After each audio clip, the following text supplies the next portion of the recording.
Bonjour à tous et bienvenue pour cette nouvelle vidéo sur la chaîne de Tenorshare. J'espère que vous allez tous très bien. Bienvenue pour ce nouveau tuto qui vous permettra aujourd'hui de remédier à un terrible problème sur iPhone qui est un message qui va apparaître si vous faites un trop grand nombre d'erreurs au niveau du code de déverrouillage, et ce message c'est le support.apple.com/iphone/passcodes. Et je vous rassure maintenant, dans la vidéo je vais simplement vous partager plusieurs solutions qui vous permettront d'y remédier et ainsi d'avoir de nouveau accès à votre iPhone. Sans plus tarder, commençons tout de suite par la première solution qui consiste, lorsque vous aurez bien ce message, à cliquer en bas à droite sur effacer l'iPhone. Mais je vous le dis maintenant, l'option vous l'aurez uniquement si jamais votre iPhone est bien sur les dernières mises à jour de iOS, car il s'agit d'une toute nouvelle fonctionnalité. Ensuite, lorsque vous aurez bien cliqué dessus, vous allez constater que vous aurez la possibilité de complètement bien réinitialiser l'iPhone, mais pour cela, vous devrez bien entrer votre identifiant Apple afin de confirmer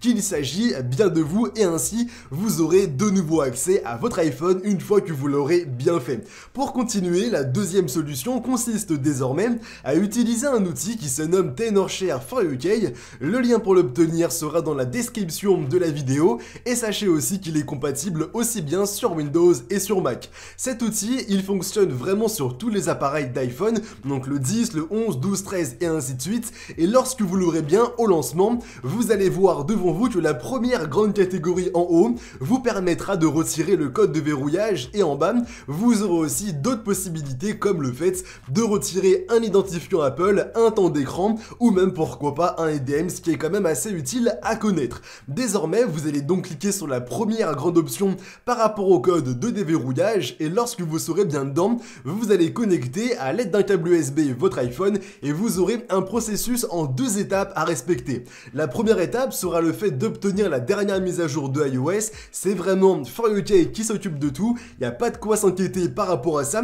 Et la deuxième étape sera évidemment la suppression du code de verrouillage. De votre côté, vous n'avez strictement rien à faire, à part évidemment cliquer sur quelques boutons, et ainsi au bout à peu près d'une bonne dizaine de minutes, le temps de la suppression et des chargements qui seront aussi bien donc sur For UK mais aussi sur votre iPhone, vous allez voir que vous aurez une barre de chargement, le logo Apple qui va apparaître, disparaître, etc. Je vous rassure, c'est normal, et ainsi il sera bien à l'état d'usine. Vous aurez la possibilité de récupérer directement une sauvegarde qui est peut-être hébergée sur iCloud, iTunes, un PC ou un Mac, afin évidemment de bien récupérer les applications, les photos, les vidéos, les contacts, les messages, etc. Vraiment d'une extrême simplicité sans tout remettre un par un. Pour continuer, la troisième solution désormais va consister à se rendre directement sur le site officiel de iCloud, donc c'est iCloud.com, et ensuite de se connecter.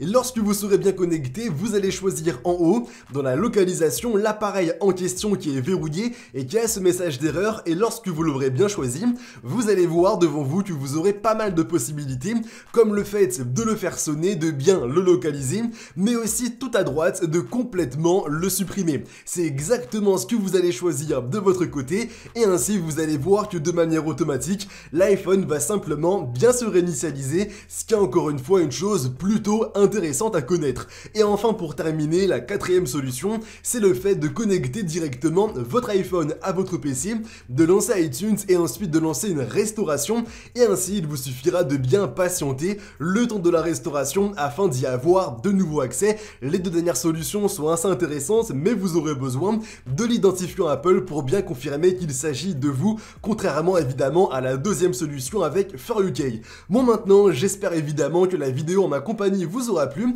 Si jamais c'est le cas, n'hésitez pas à nous laisser un maximum de pouces bleus, c'est la petite récompense qui nous fait toujours très plaisir, mais aussi à vous abonner pour ne pas rater toutes nos prochaines vidéos. Maintenant, je vous dis à très bientôt pour de nouveaux tutos. Allez, bye tout le monde!